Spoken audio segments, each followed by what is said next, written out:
Hello, and welcome to the Good Talkers podcast. This is a podcast all about what it's like to be a voiceover artist in today's ever-changing industry. We have with us today the fabulous, the wonderful Tessa Livingston. Oh, well, hello there. We also have with us, as always, the fabulous Deanna Cooney. Hi. And our wonderful epic producer, Jordan. I like wonderful epic. I can run with that. It's good. Guys, I've got a question. Before we start this podcast, I've got a question. Go. Yeah. Go. It's burning away at me. It's burning away. I know nothing about voiceover, although I am learning from you lot, which is good. But can all voiceover artists sing? Because I do a bit of singing, and I also play harmonica, which has nothing to do with singing. But can all voiceover artists sing? Oh, That's got to be like a no question. in general, right? Like, I don't think it can be like all voice artists sing, but I can tell you, I can sing. I think that I said that I think way too many 7 times. million times. 7 million times. I think that it depends on what you classify singing as. ooh, Interesting. Because if you can hold, is that not a production of singing? no, that's a vocalization, right? That is not singing, right? It's holding a note, right? Yeah.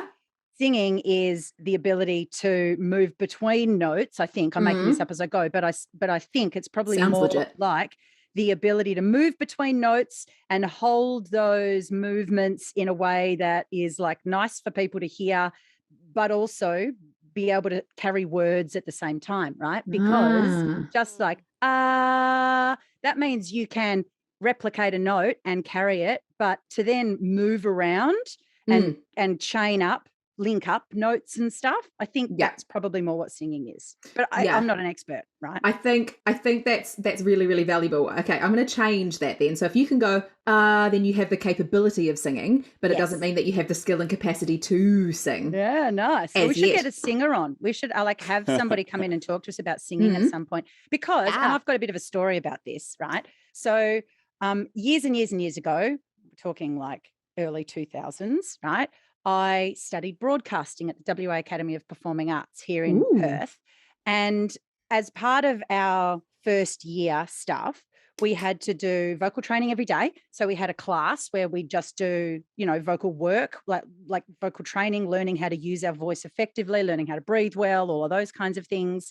But then once a week, we also did an hour of choir. Right. And the intention of choir was not to turn us into a functioning choir. It was to get us to play with dynamic range and explore singing as another like vocal outlet or a way of developing our voice. And seriously, when we started at the beginning of the year, we sounded like a bunch of cats in a bag having a mad fight, right? Like it was ridiculous. We all sounded awful. And by the end of the year, we all sounded amazing. Right. So I am a firm believer that probably just about anyone can learn the mechanics of singing, especially if you're a voiceover artist and you're already using your voice in a way that has prosody and melody and all of those kinds of things, right? Because that's one of the really important parts of being a voiceover talent, right? That you can bring musicality to the way that you read things, right? So I think if you're a voiceover artist, you probably can learn how to sing. Okay. I feel like I agree with that. However, I think that there are probably better singers than others. Yeah, for sure. Yep. But I think you also have to think about like, for example, Rex Harrison versus Julie Andrews. Like Rex Harrison was not a fabulous singer, but he could do that talk singy thing. He could hold that note slightly and then talk through other parts of the song. Now, Julie Andrews, on the other hand, is a fantastic, beautiful singer. And while they were both cast in musicals, I think you can definitely tell that one has more singing talent than the other. Yeah. And I think what you're doing there is starting to lean into native ability and how that pairs with skill acquisition. I find that so interesting because I've loved singing all my life, but I've never really done training. What I have found is that the more that I've dug into being a voiceover, the better my singing voice has become because I have a better understanding of like minute details. So it's kind of, for me, it's gone the other way around. Jordan, did we answer your question in the slightest? Yes, I think so. I think so.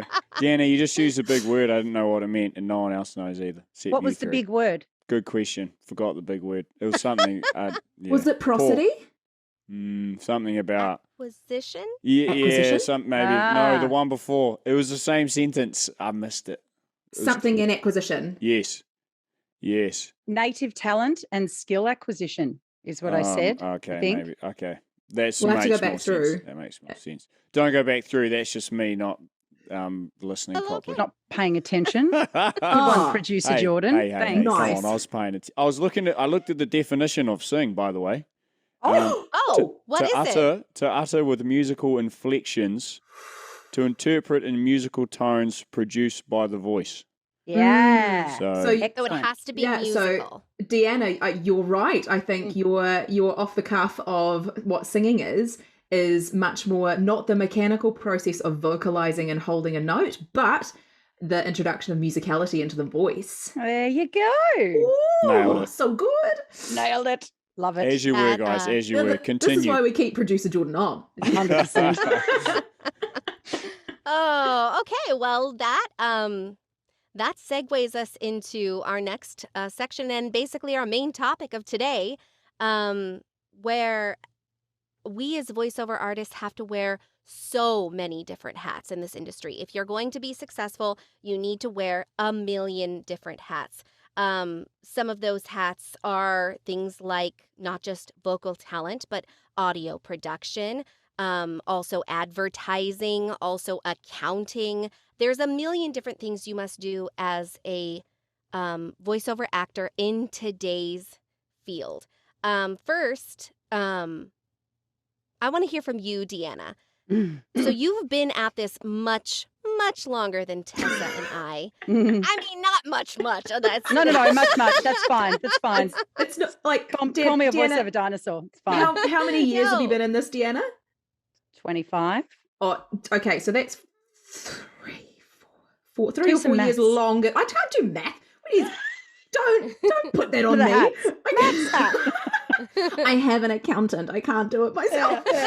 That's 3 or 4 more years longer than my existence, you know. So so definitely. But I interrupted you, Ashton. What was your question? No, it was just I just want to know what was everything like when you first got started, because I feel like today things are very different probably than when you first started. Yeah. So what was it like? Different. So when I first started voiceover, like big difference was that it was a geographical gig, not a technical gig, right? And now it's a technology-based industry or professional field or whatever you want to call it. Back then, you worked where you lived because there was no capacity to have a home studio unless you had squillions of dollars, right? So you had to go into pro studios to do the work, which meant all I had to do was show up, do the business, leave. Right. And everybody else did all of the other stuff that was around producing my audio into something else. Right. So, and it was like that for a really, really long time. I went into studios or I went into radio stations, occasionally a television station. Right. And that was basically it then. So you really only had to focus on bringing your A game vocally and your vocal talent and your acting skills. You didn't have to worry about the rest. No, not at all. It wasn't even a consideration for me at all. In fact, it was probably only 8 years ago that I set up my own home recording equipment and space. Wow. Right?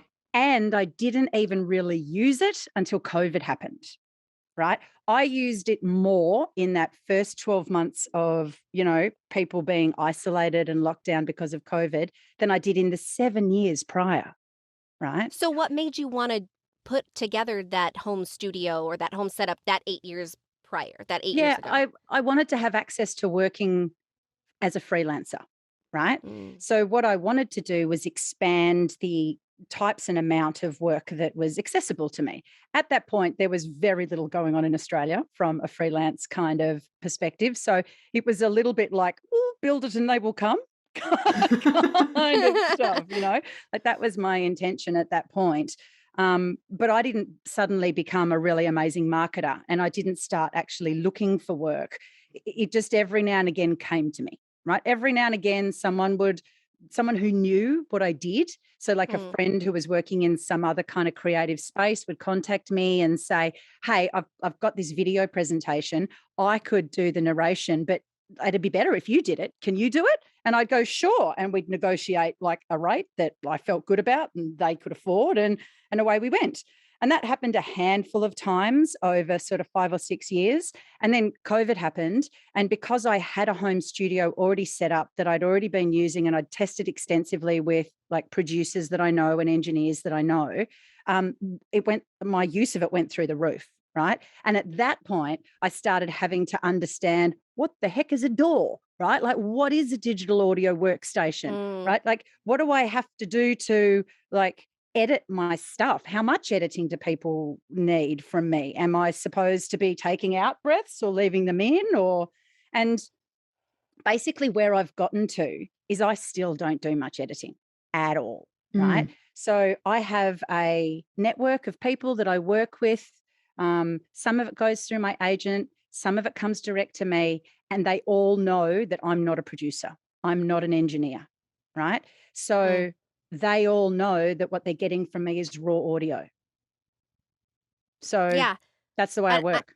I think that's probably the standard here too. I try to do as little, unless I'm being asked to master something, I do as little editing as possible, because if I do any of my own editing, it's a nightmare, I'm sure, for, whoever gets my audio next. 100%. And that's probably been the biggest part of this learning curve for me. What I've discovered is actually the people that I work with, and I'm working in that kind of like higher tier of voiceover. So I'm up in the top end, right? Those people, they want unfucked with audio, right? I have done normalizing. I have done noise reduction. I have done amplifying, right? Like I've played with all of the things. And every time I do it, an engineer comes back to me and goes, what did you do, Deanna? Don't do that. Send me the raw audio. Stop it. Don't fuck with it. You don't know what you're doing. And they're right. I don't know what I'm doing. I have absolutely no idea. And I have no desire to learn either. Like if someone asked me to master something, I'd be like, I'm going to outsource that, which is what I've done. I've had a couple of people contact me and I've recorded like intros and outros and bits and pieces for podcasts and stuff. And in my quote to them, I've said, I outsource all of my editing. So here's what the editing is going to cost on top of my creative fee. So this is where I have this question. So because everything has moved so quickly over the last few years and it's really become, you have to do all of your own stuff. If you are in that middle tier or slightly lower tier because you're newer at your career, is saying that you don't master or that you don't know how to edit, is that going to limit you? Oh, I don't know. I can't answer that personally, right? Only because that is a tough question. Yeah, I don't have any experience in that space. I suspect so, right? But for me, that would be a motivator to just get good enough to not have to be in that space, personally. Easy for me to say, though. Yeah, that's what I've been thinking as well. But there's that kind of bit of going, well, there's new people coming into the industry now, post the pandemic, post all of this stuff, and going, oh, okay, well, I now know that as a voiceover artist, I need to be an engineer. I need to be a this, I need to be a that. So they're kind of starting at the ground floor, learning everything. And that feels really challenging to me. Yeah, look, I agree in the challenge. And something that I want to bring up around that is it can sometimes mean that what people do is focus on that before they focus on their own vocal development and vocal craft, right? Yeah. And yes, it's great to have those editing, post-production skills, like absolutely learn that stuff, learn how to do it really, really well, but don't rely on it. Don't make it the front line of quality of audio that you produce. Make sure that you're getting things right at the source, which is like your mouth and your voice and your breath, right? If you can help not have loads of pops in your recording, for instance, if you can manage like mouth noise and clicks, if you can manage your like gain levels and your mic proximity, and you can get everything as good as possible at the vocal production end of your audio chain, then you're going to set yourself up much better for having to do less editing for starters, but also it means when you move into that next tier of clients and work, then you're already set up to be able to do that well. So what that sounds like to me, Deanna, is basically find yourself a buddy. Jordan, I pick you, just by the way. Is find yourself a buddy and go, okay, look, I'm going to be your VO, but I have someone I outsource to, and have that on like your websites or on your things from day one, right? If you don't want to be an engineer, right? Start as you mean to continue. Right. And I think also on the flip side of that, I feel like the more skills you have, the more skills you have. Yeah. So if you have these other skills and you're able to use them and use them well, it makes you more versatile. It makes opportunities open up to you more. And as such a kind of, this is quite an isolating career, being a voiceover artist. You can be by yourself a lot of the time. And I think for me starting out, I'm kind of, I get very overwhelmed at the idea that I have to do all of these bits and pieces, which is why I've kind of gone that route as well, Deanna, and kind of gone, you know what, no, I can take out pops, I can take out clicks, I can take out breath, I can do that sort of thing. But you know what I really want to do? I really want to spend my time on my TikTok account doing my mimicking series so that my craft is excellent. Like that's, I don't want to spend that time being stressed and worried about how to become an audio engineer when I'm like, I just want to learn how to do this cool voice. Yeah, totally. Same. So, but on the flip side of that, it's not just about being an audio engineer. In this day and age, you're also running your own small business. Let's be real. And everything that you have to do with that as well. So it's not just learning the craft of using your voice and using it well and knowing how to record yourself and record yourself well. You also have to find the jobs. You also have to have some of the jobs come to you. You've got to learn to market yourself. You've got to learn to, at first, you got to learn how to, do your own taxes and do your own books and all of that stuff that, frankly, nobody teaches you, at least in America. We don't have classes like that. So learning all of that stuff, I feel like, is also completely overwhelming. Yeah, absolutely.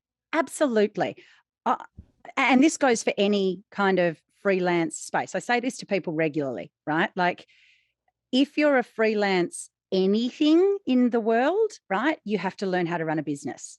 You absolutely have to understand. You have to be financially literate, right? You have to understand taxes. You have to understand the business structure that you're engaging with, and that will change. Like some people are sole proprietors, and there's different business structures all over the place, right? And I know that in the US, it's different to Australia, and possibly New Zealand is different to Australia as well. I'm not sure, but Tess, you can tell us about that in a minute. But I think what's really important is that you don't go into this thinking that you can just kind of coast through, because you'll get yourself in trouble financially. But Absolutely. also if you rely on waiting for things to come to you, it's incredibly demoralizing, right? Because you're basically leaving the progression of what you're choosing as a career up to chance. That's not cool. No. And just on that taxes stuff, like I actually don't know. And the reason I don't know is because when I did economics at school, it was the worst time of my entire life and I never wanted to do it again. I couldn't figure it out. It just didn't make sense to me. And I really struggle with math as well. It's something that I genuinely find really hard. So I found an accountant and I said, these are my jobs. This is what I do, because I would rather pay her X amount of money out of my paycheck to not get in trouble with the IRD.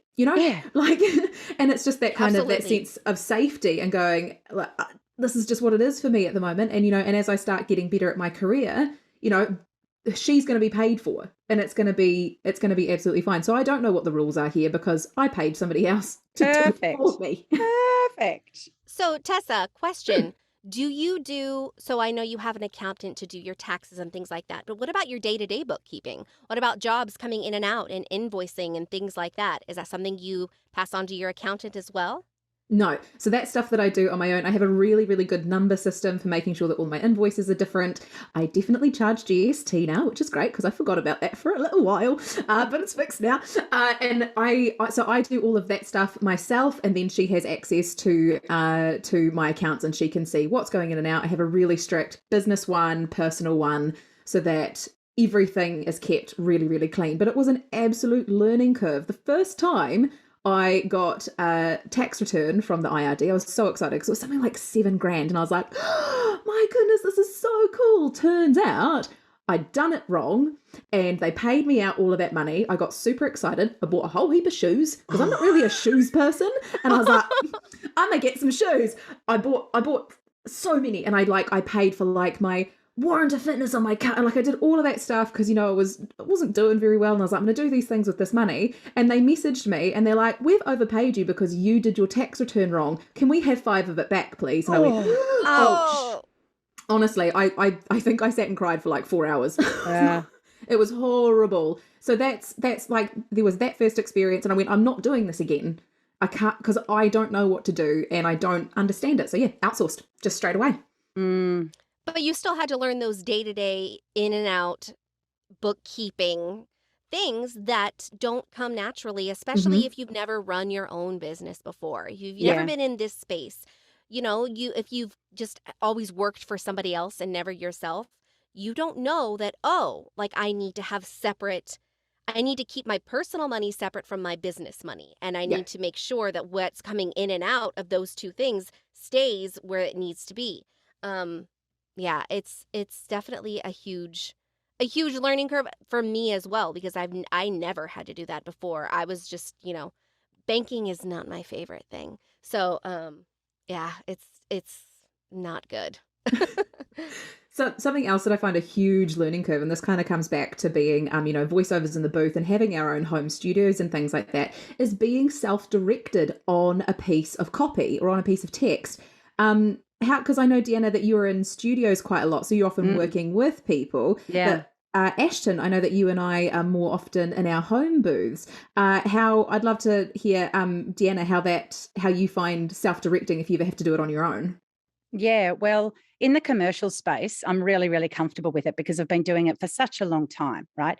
And being directed by other people has taught me an extraordinary amount about what I'm capable of, for starters. And so that is a real confidence booster. If you can get into a space and be directed by somebody else, you learn what you can do, because someone else will often push you further than you will yourself, right? So that's really, really helpful. But I've also, over time, built up a bit of a database that lives in my head of stuff that I do when I read certain scripts, right? So I've got all of this experience that I can draw on, and that is incredibly helpful for me when I'm self-directing. Also, the people that I work with, they tend, I have lots of repeat kind of clients or buyers of my voice, and they know me really well, and they ask me for me. Right. So that's really, really helpful in that kind of space.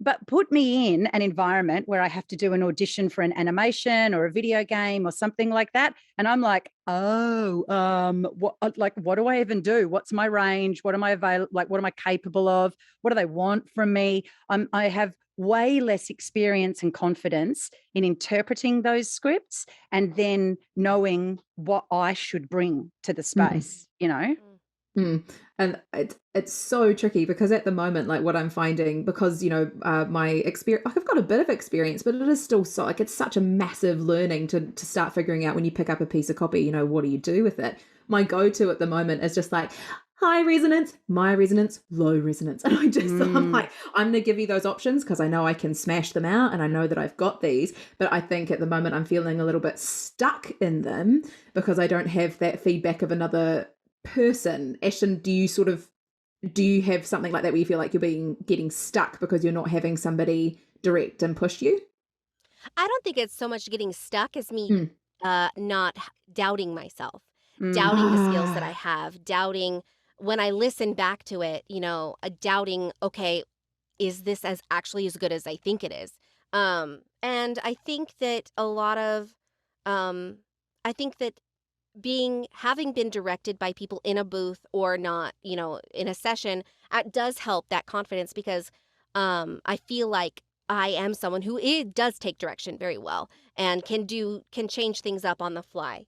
But when it comes to myself, I'm constantly doubting whether or not it's the right choice. So I think a way that I've personally combated that, especially in auditions, is that I try to give, if it's a shorter audition, I try to give 2 or 3 different creative ideas within that script for them to choose from. And then, I figure if I really was off the wall on one of them, they'll forgive it because hopefully one of the other 2 is great.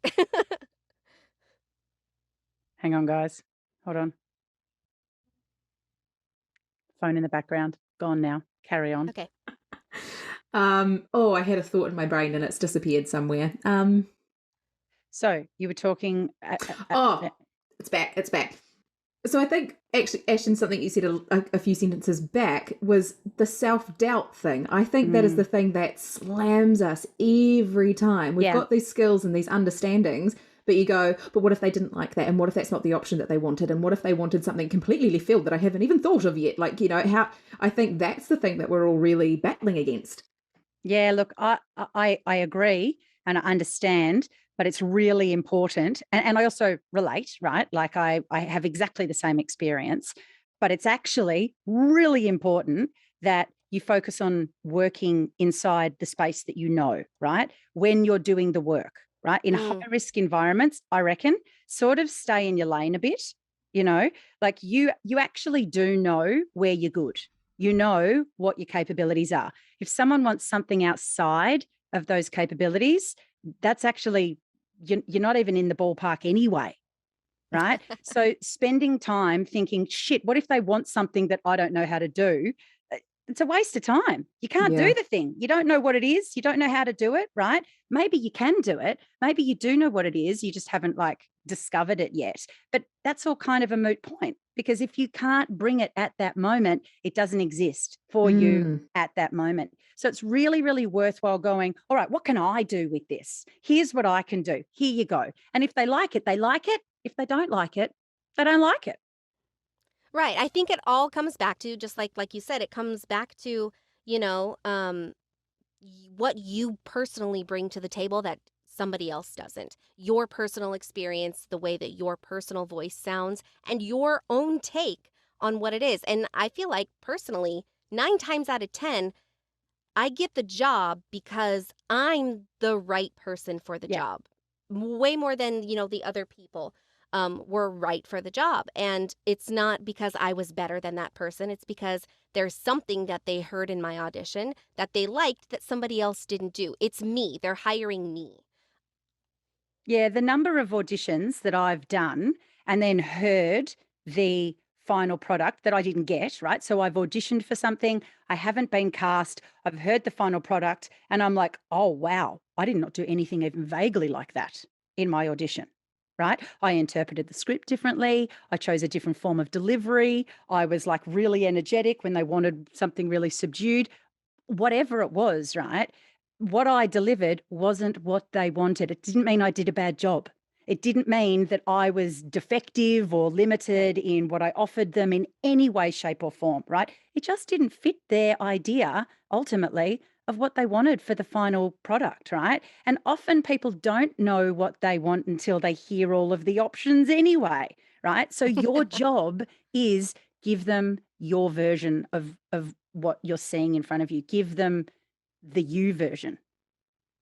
Speaking of giving people what they want and you version of things, I think this is a great moment to jump into the dun dun dun dun dun dun dun sounds I can't make segment. Oh gosh. Now, this sound that I'm about to play for you is been a sound that's been around for a little while. This particular person ended up on the Ellen Show for her skills. Wow. I know, it's monstrous. And this definitely fits into sounds I can't make then, right? Like if she's if she's on national American television for a sound that she can make, it's probably going to be pretty weird, right? Yeah.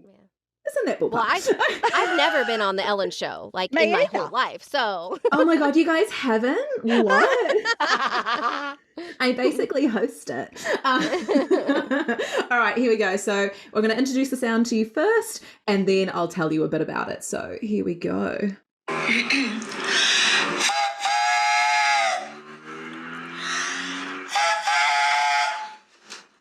That's someone's voice. Yeah, that's someone's voice. And that's an actual human being. That's an actual human voice. And I think the reason why you can tell so much, so I'm going to play it for you again because my vocal pathology brain is just like ticking away. Listen to the first one, super clean and clear. Listen to the second one, we've got some breaking. And then the third one, we break out completely. So have another listen. Oh, wait, we didn't start the video properly. Let me try that again.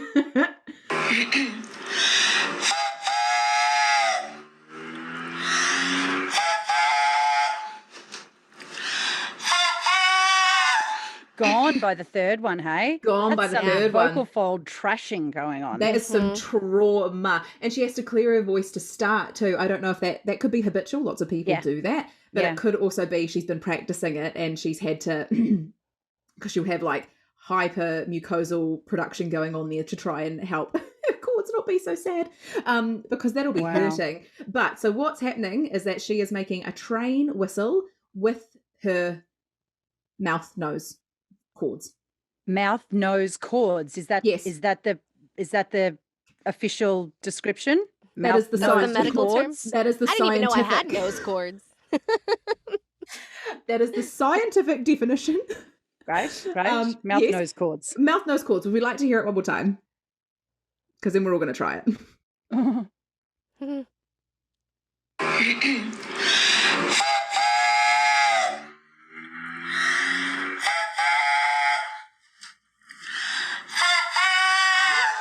The last one kind of sounds like a chicken.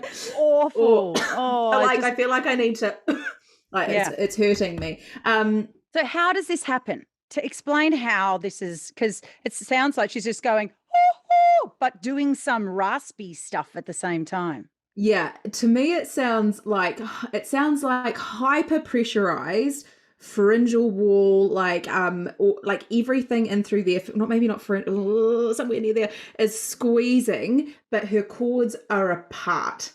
So describe pharyngeal space and wall for people, right? Pharyngeal space and wall. So if people are talking about your pharynx or your pharyngeal wall, it's the space in the back of your throat and the walls that help make your throat. So like if you swallow, like if everyone puts their fingers on the sides of their neck and the front of their throat, if you swallow, you can feel things like tighten and squeeze. Yeah. So that's those are your pharyngeal muscles helping move whatever you're swallowing down into the place where it should go and not through your vocal cords so you don't choke and die. So aspirate your food. So you don't aspirate your food. Right. So that's what all of that space is to me. So it sounds like she's got tightness happening there, but the cords aren't together. It's like we've got a breathy, diplophonic squeeze.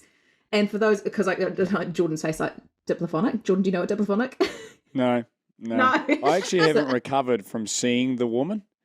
Like you played it and you played it and you played it, and then you showed us and played it, and I did not expect her to look like that at all. Yeah, it wasn't a good look for her. It wasn't a good look for her. No, whatever she was doing with her face, I wasn't down with it.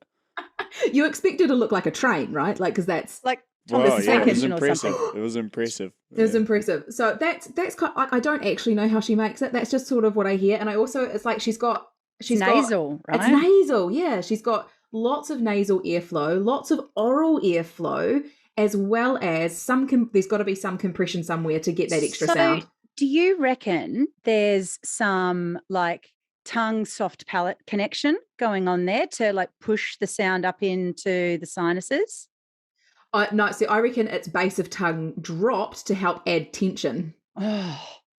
All right, have a go. Yeah. Oh no! I think that means you're first, Tessa. Oh, I feel very stressed. Me too. It's not even my turn.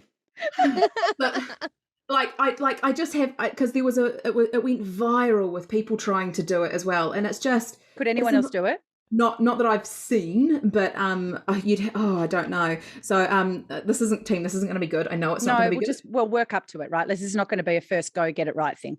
I kind of want to do this first, like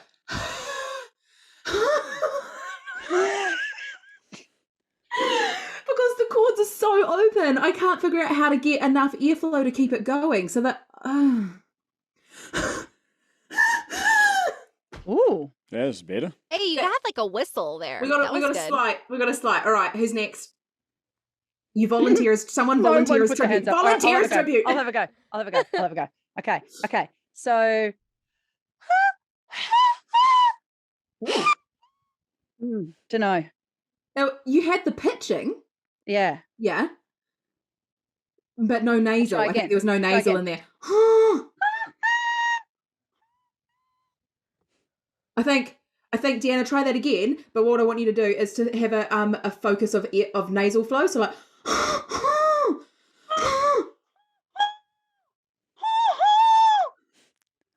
It's getting there. Like I bet if you practice that, you could do it. I think I can do it. Hang on. I need to hear it again. Yeah. Can you play it again? Yeah. When you do it this next time, Deanna, stay in at your mic because it drops out a little bit. Okay, cool. Yeah. I'm redlining hardcore. Jordan's gonna hate me.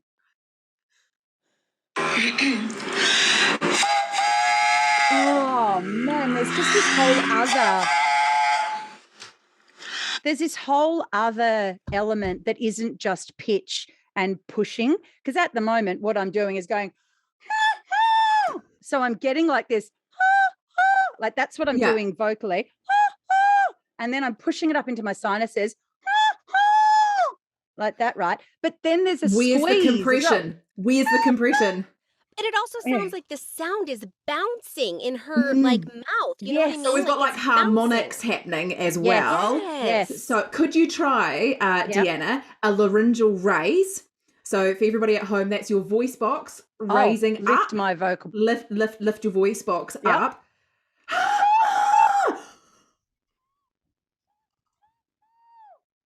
So you want because I gave it a go. So we've got base of tongue pulling up. But I've not got the nasal now. So I've got the compression, but I've lost this. Yeah, no. Okay, I'm going to try it. I'm going to try it. Go, Ashton. Okay. I think it also has to do with like her stretching her vocal cords, like physically. Yeah. Because she like leans forward. So I think we've all done that. We've all gone, like stretched our chins out hardcore. We look ridiculous. Stupid. There will be a video. I don't. I look normal. Okay. I'm not practicing. Hold on.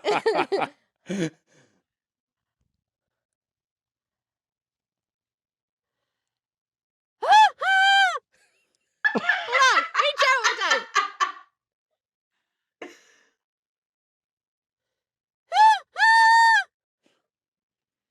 That's my best. I was so like you were. I'm trying to close my nasal. I'm trying to make it a smaller space. I reckon go the other way because we want more harmonics and more bouncing. Okay. Yeah, I reckon go the other way.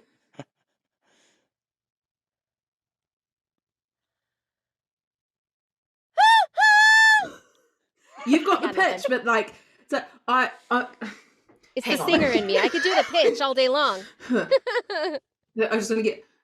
This is so fucking stupid.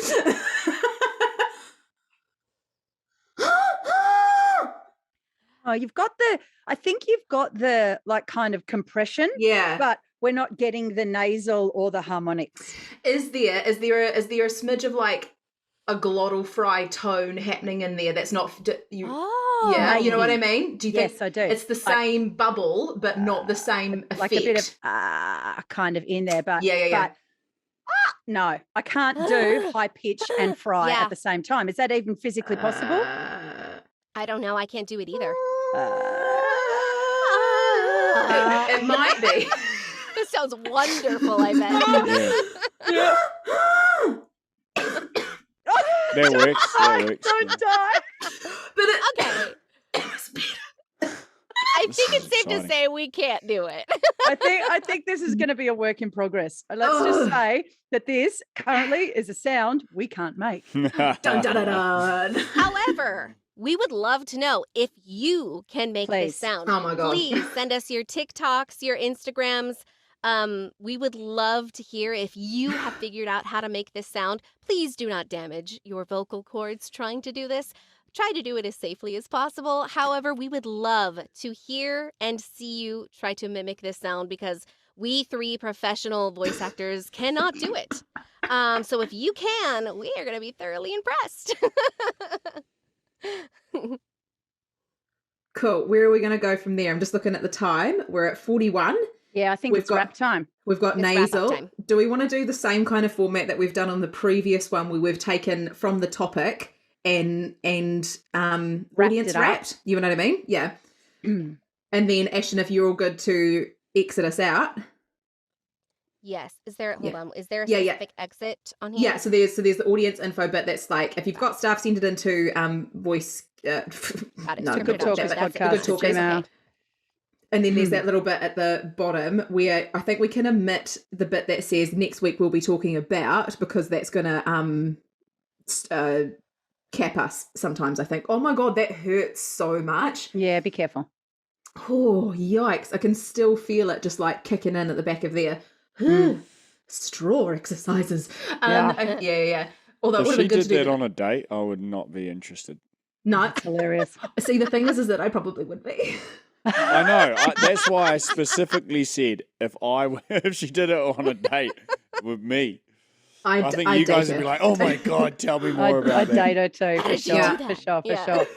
So, do we want to wrap that up with like, okay, so now that like Tessa's damaged her voice, what's she going to do to fix it, or do we just want to go straight into like the outro, the wrap and the outro? I like that sentence. Now that Tessa's damaged herself, we should probably help just her go fix to the outro.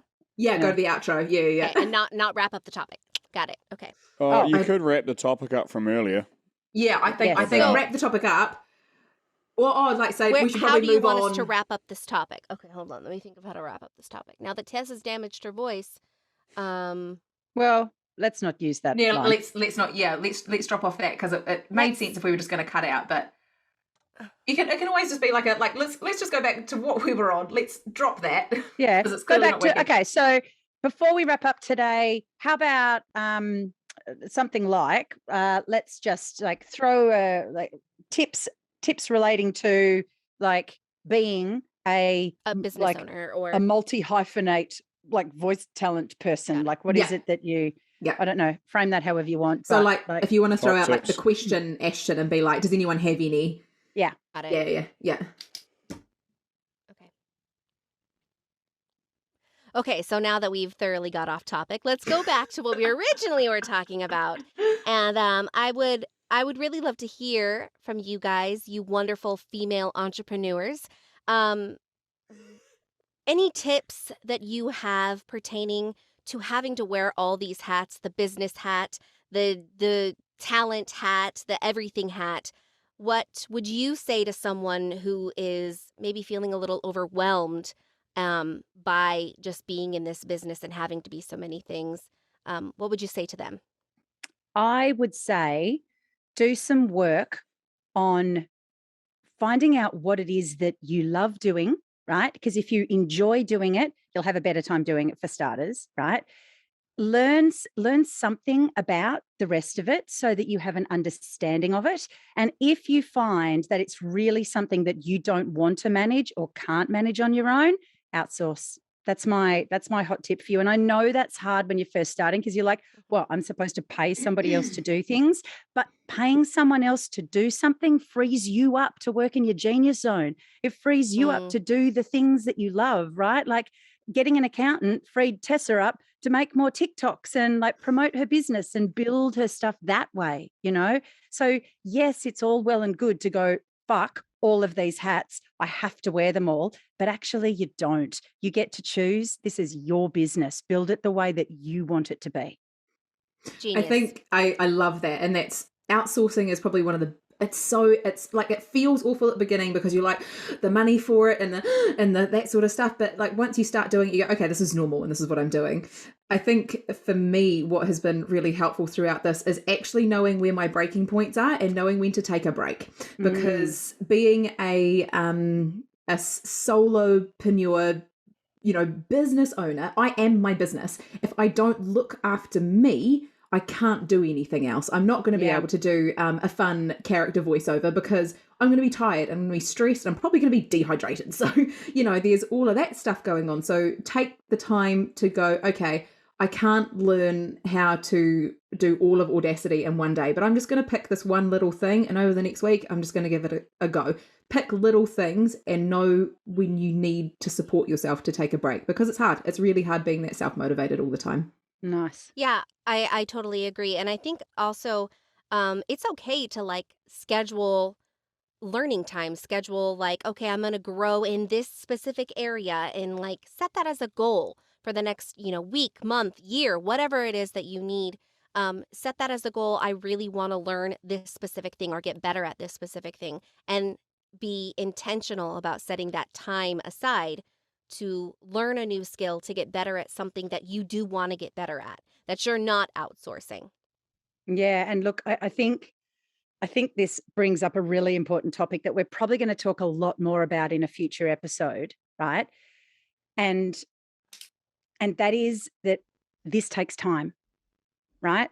Like learning all of these skills takes time. Getting good at whichever of the skills that you decide that you're going to carry yourself takes time. This is one of the reasons why becoming a functional working voice talent takes time, right? It's quick to buy equipment. It's quick to learn how to speak into a microphone. It's quick to reach out and find potentially your first client, right? But building a functioning business, building a career that you can lean into for as long as you want, that takes time, right? So you've got to give yourself time.